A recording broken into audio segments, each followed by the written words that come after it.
So, I want to come more directly to that, right?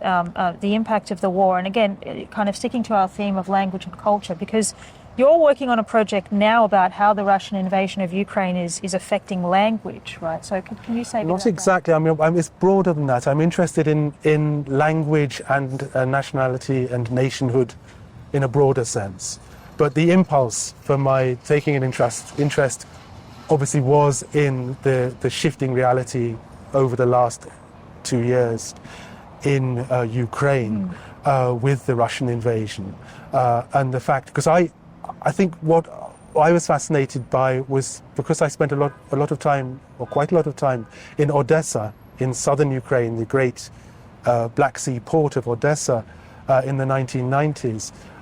And I always rather took it for granted that this is a predominantly culturally Russian city, because Russian was a predominant language, and writers associated with cities such as Isaac Babel or Konstantin Paustovsky were writing in Russian.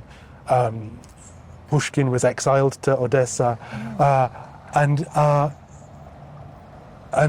and yet it was also at the same time, we talk about complexity. Yeah. This was a city with a wonderfully rich mixture of different languages. It was the most cosmopolitan city in the Russian Empire in the 19th century, where there were French and Italian and Greek traders.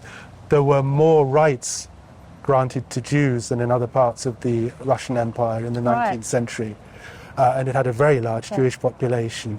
And it was a very cosmopolitan city, but with Russian as the lingua franca. And that was still more or less the case in the early days of this century. Even after, so still kind of post-Soviet. Even after Ukraine had come into being, it was Ukraine. Of course, Odessa was part of Ukraine, and there was a very strong Ukrainian element in Odessa itself. And I think that people in Odessa felt a mixed identity. They felt quite, in many ways, I think most people felt quite happy with this ambivalence of being a bit Ukrainian, a bit something else.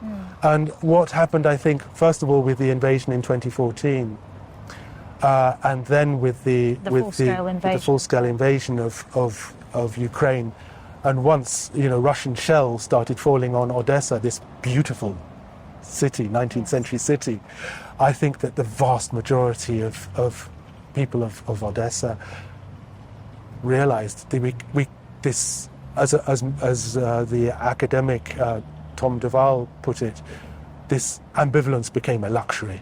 Yes. And that we have to make a choice, and that the vast majority chose to be Ukrainian, to identify with Ukraine. And this is showing itself. I haven't been to Odessa recently, but I've been told again from talking to my friend and the academic Thomas Duval, who said that there is this huge shift, certainly in public discourse, towards Ukrainian, while people at home would still be speaking Russian with their families or whatever, or their friends.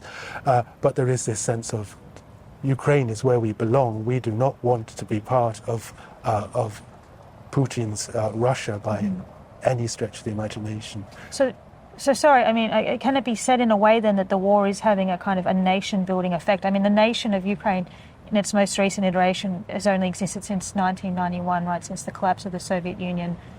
Is this having a nation-building effect? And what kind of nation? You're talking about the state rather than the nation. The state rather than the nation. I mean, I have to be cautious because I haven't been to Ukraine since the war broke out, and I think there have been huge shifts. But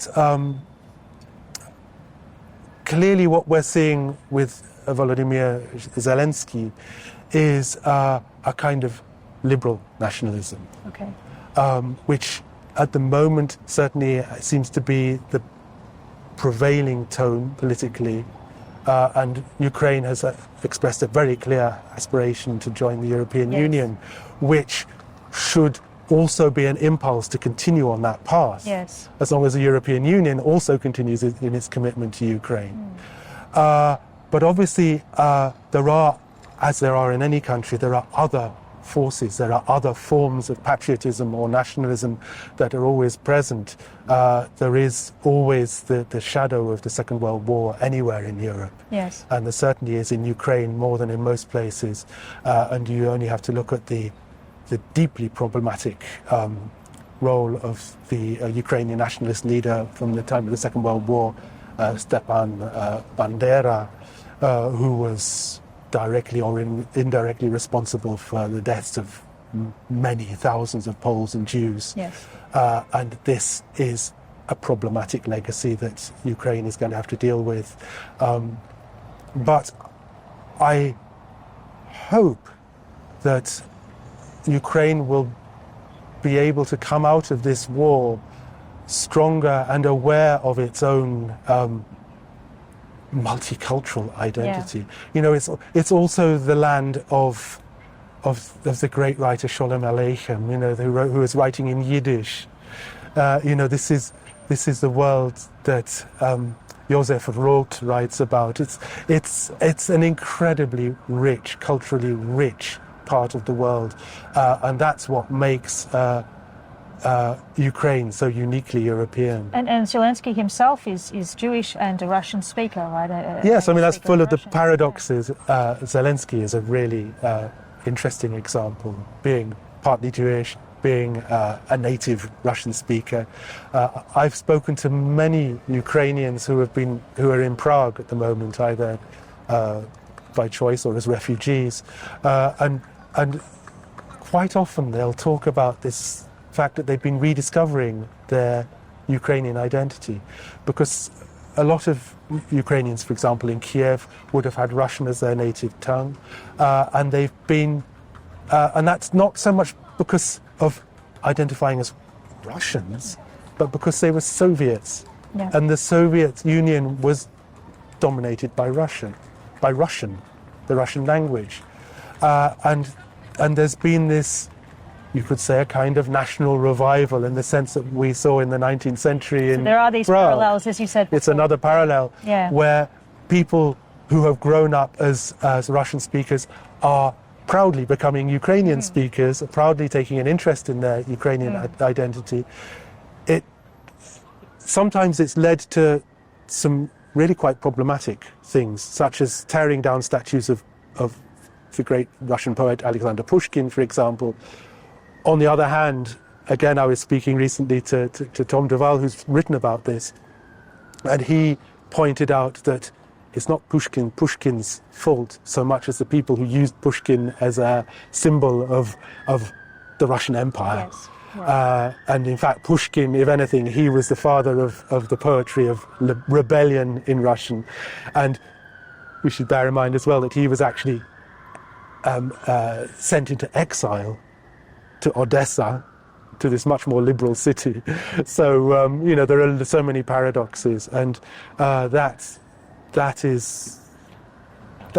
the real world. Unfortunately, the fact that there are tens of thousands of Ukrainians and Russians dying in this war means that it's very hard to take a step back and to see how things are going to develop in a kind of from our let's say Western liberal perspective. It's going to be very, very difficult. But I just, as I've said, I really hope that Ukraine will be able to emerge from this war as a stronger European, wonderfully rich, culturally and linguistically rich country.